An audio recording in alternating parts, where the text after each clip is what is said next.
So I'm Maggie. I'm working here with Haven Coppice, which is a small woodland that we manage down on the Devon-Somerset border. Today I'm working on this peg loom. So this is an old school craft where you're taking fleece which is straight off the sheep. It hasn't been washed at all, it's completely raw fleece, and then what you're making eventually is a nice long rug, in this case, which is a sleeping mat.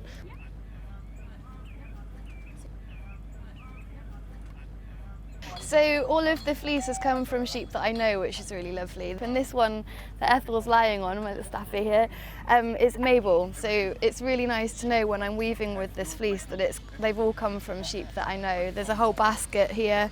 A friend of mine has badger face sheep, which have like stripes on their faces and then underneath their bellies, and you can see the colourings through them here as well.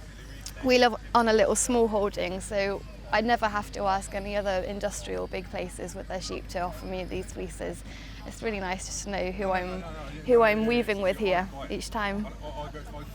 So on the bottom here is a nice big lump of oak, which is working as my base. It's nice and solid.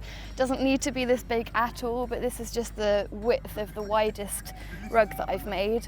This one here is just a sleeping mat, so it's quite a lot narrower, but these are used out of dowel. So this is a peg loom, these are the pegs, and these are just dowel rods. At the base of these dowel rods, there's a hole drilled through each one, which is where all of this twine is run through. So each of these rows of twine are attached to a bit of wood at the bottom, which just holds it in place, but this is not going to stay in there. It's just going to be pulled out at the end, but it keeps all the twine nice and tight. So what you're wanting is each twine to be double the length of the end length that you want the sleeping mat to be, and a little bit for tying off down the edges.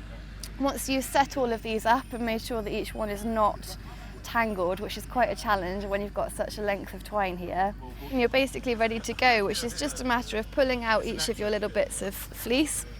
So this fleece is completely raw, it hasn't been washed at all, which does mean you can find some exciting little creatures in there, but also means that it's really full of lanolin, which is the natural oils that covers sheep. It makes your hands really soft, but it also works as a natural water resistance, which is great for sleeping mats. It doesn't bring up the morning dew if you're camping on them, and if it rains you don't get too damp either. So what you're doing is just pulling out a long bit like this, which I've done here as well, and then what you'll start with is not from the end, but just a little bit in, going backwards and forwards over the pegs, coming round the corner and going backwards and forwards till you get to where I am here. What you're doing is pulling slightly, twisting as you're doing it, and just going over each of the pegs like this. When you get to the end of a bit of fleece like that, don't worry, because if you look at fleece under a microscope, it kind of looks like Velcro. It's got all the little hooks in it, and what you can do is just take your next bit, smush it all together like that, twist it a little bit, it starts to felt a little bit under your hand, and then it attaches.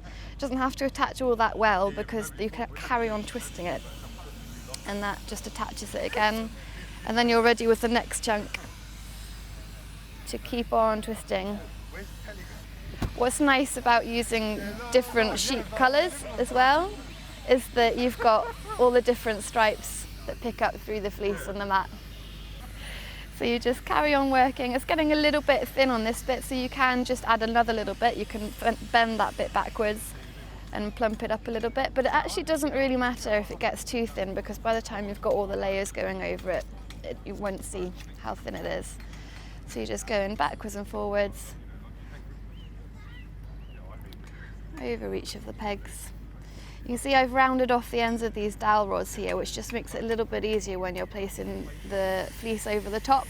You don't need to do it, but I do find it catches a little bit more if you haven't. So then I've got to the corner here. What I'm doing is just going around the corner and back over again, and then you just start the loop over the opposite pegs.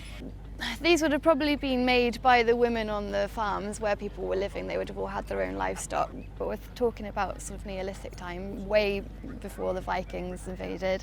So it would have probably been women sat around the fire in their huts, sort of talking and chatting, making these so that they've got the warmth through the winters, or even just for general seating.